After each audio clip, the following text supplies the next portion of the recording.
Baik anak-anak semuanya, kali ini Pak Guru akan mencoba untuk menjelaskan bagaimana cara untuk mengubah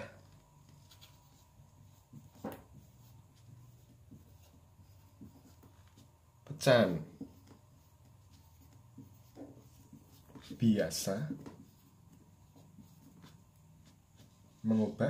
biasa ke pecahan campuran. Ya.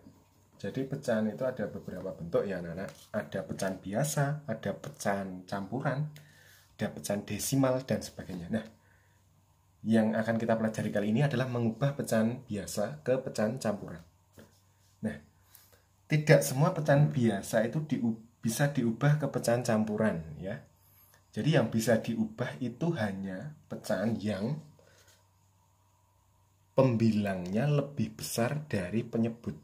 Jadi angka yang di atas lebih besar dari angka yang di bawah. Itu bisa kita ubah bentuknya ke pecahan campuran. Misalnya 3/2. Jadi 3/2 itu kan pembilangnya ini angka yang di atas lebih besar dari penyebut angka yang di bawah ya.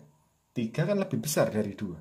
Maka ini pecahan ini bisa kita ubah ke dalam bentuk pecahan campuran ya. Nah, kalau yang di atas angkanya lebih kecil, ya itu tidak akan bisa kita ubah ke dalam pecahan campuran. Misalnya 1/2, terus misalnya 2/5. Ini nggak akan bisa kita ubah ke dalam bentuk pecahan campuran. Karena apa? Karena yang di sini pembilangnya ini lebih kecil dari penyebut, lebih kecil dari penyebutnya. Itu. Jadi yang bisa kita ubah adalah yang pembilangnya lebih besar ya. Nah, sekarang caranya bagaimana untuk mengubah ke dalam bentuk pecahan campuran ya. Caranya adalah dengan kita bagi ya, anak-anak. Jadi 3/2 itu kan 3 bagi 2. Nah, kan tidak pas ya. 3 kemudian dibagi 2. Ya, 3 dibagi 2 kan ini yang satu sisa kan. Jadi cuma ini yang mendekati berarti sekali ya. Jadi 3/2 itu kan yang hasil yang pasnya dulu itu kan 1 ya. Ini 1. Kemudian masih sisa berapa? Sisa 1 per. Nah, pernya tetap per 2. Jadi hasil yang mendekati adalah 1. Kemudian masih sisa 1 yang nggak dapat pasangan kan 1. Berarti sisanya 1 di sini. 1/2 ya. Tuh. Misalnya contoh yang lain, misalnya 5/2. Kita ubah ke dalam bentuk pecahan campuran. 5 dibagi 2, 5 ya. 5 kemudian dibagi 2. 5 kemudian dibagi 2. Dibagi 2 ini 5 dibagi 2. Ini kita kelompokkan 2, kemudian ini 2. Nah, masih sisa berapa? Masih sisa 1.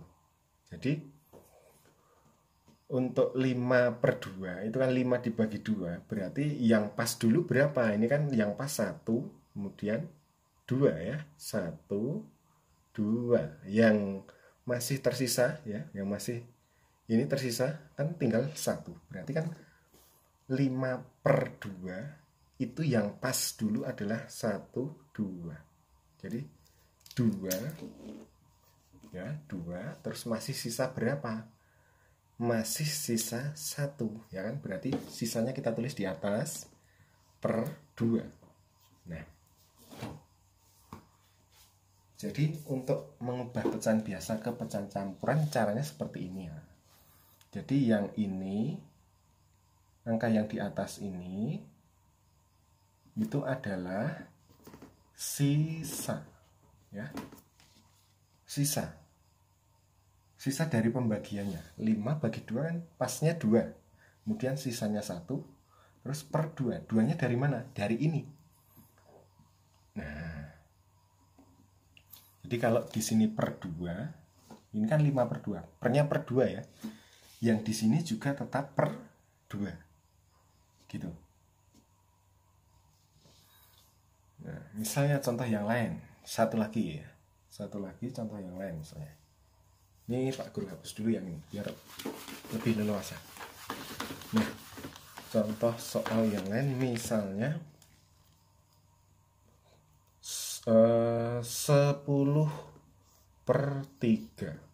Nah, 10 per 3. Coba kita ubah bentuknya ke dalam pecahan campuran misalnya. Nah, 10 per 3 itu 10 dibagi 3. Kalau 10 dibagi 3 berarti jawaban yang mendekati atau yang pas dulu itu berapa? 10 dibagi 3. Nah, kalau 10 dibagi 3 kan berarti misalnya kita pakai lidi ya. Misalnya ini kayak kelas 1 nggak apa-apa. Nih, udah berapa ini? 1, 2, 3, 4, 5, 6, 7, 8, 9, 10. Nah, kita bagi 3. 10 bagi 3 ini berarti setiap 3 kita coret ya. 1, 2, 3. Nah, berarti pasnya kan dapat 3 ya. 10 per 3 itu kan pasnya 3 ini. 1, 2, 3 yang udah Pak Guru corek ya. Nah, terus masih sisa berapa? Ini kan sisa ya. Ini kan yang tinggal 1 ini. Berarti ini kan sisa. Berarti sisanya 1 ya. 1 pernya per berapa? Per 3. Jadi 10 per 3 itu kalau kita ubah ke pecahan campuran adalah 3, 1 per 3. Itu. Kalau kita perinci lagi yang 1 ini tadi adalah sisa. Kemudian yang ini 3 di sini. Ini adalah sama seperti penyebut yang pada pecahan biasa. Nah, kemudian yang 3 di sini, yang di depan itu adalah hasil pembagian yang mendekati atau yang pasnya ya, yang mendekati. 1, 2, 3. Maka di sini kita tulis 3. Nah, begitu. Ya, satu lagi Pak Guru kasih contoh untuk bagaimana mengubah bentuk pecahan ya. Misalnya ada 15 dibagi, misalnya 15 bagi 4 misalnya. Nah, 15 bagi 4. Caranya berpikirnya sama ya. Misalnya kita belum terlalu hafal pembagian misalnya. 15 bagi 4 yang mendekati berapa, misalnya kita bingung. Nah, kalau kita bingung ya seperti tadi kita buat lidi yang jumlahnya itu 15. 1, 2, 3, 4, 5, 6, 7, 8, 9, 10, 11, 12, 13, 14, 15. Tapi kalau kalian sudah bisa hafal, sudah bisa memperkirakan, nggak perlu pakai seperti ini ya. Ini khusus bagi yang masih sering bingung. Nah, 15 bagi 4, ini kan lidinya ada 15 ya. Nah, kita bagi 4, berarti setiap 4 kita coret ya. Berarti kan 1, terus 2, 3. Nah, terus yang ini mau kita coret ya nggak bisa. Ini tinggal 3, kan yang kita coret itu setiap 4 ya. Berarti ini sisanya. Nah, berarti ini kita hitung yang kita coret itu bisa berapa ya? 1, 2, 3. Oh, berarti 15 dibagi 4 itu yang pas atau yang mendekati adalah 3 ya. Nah, terus masih sisa berapa? Nah, ini yang tidak kecoret, ini kita hitung sisanya ya. Ini 1, sisanya 1, 2, 3. Berarti sisa 3 per ini, pernya ya per 4. Wong ini per 4, maka ini juga per 4. Kan ini asalnya dari sini ya. Ya. Jadi ini 4 ini asalnya dari sini. Kemudian yang ini 3 tadi adalah sisanya ya. ini sisa. Sisa yang mana? Yang ini, ya. Sisa yang ini. Sisa yang ini kita masukkan ke sini. Gitu ya. Kemudian yang ini, yang 3 pas ini adalah hasil dari yang sudah kita coret. Ini 1, 2, 3. Maka masuk ke sini 3. Ya. Mudah-mudahan dengan beberapa contoh ini anak-anak bisa menjadi lebih jelas lagi, sehingga nanti ketika Pak Guru berikan soal semuanya sudah bisa mengerjakan dengan baik.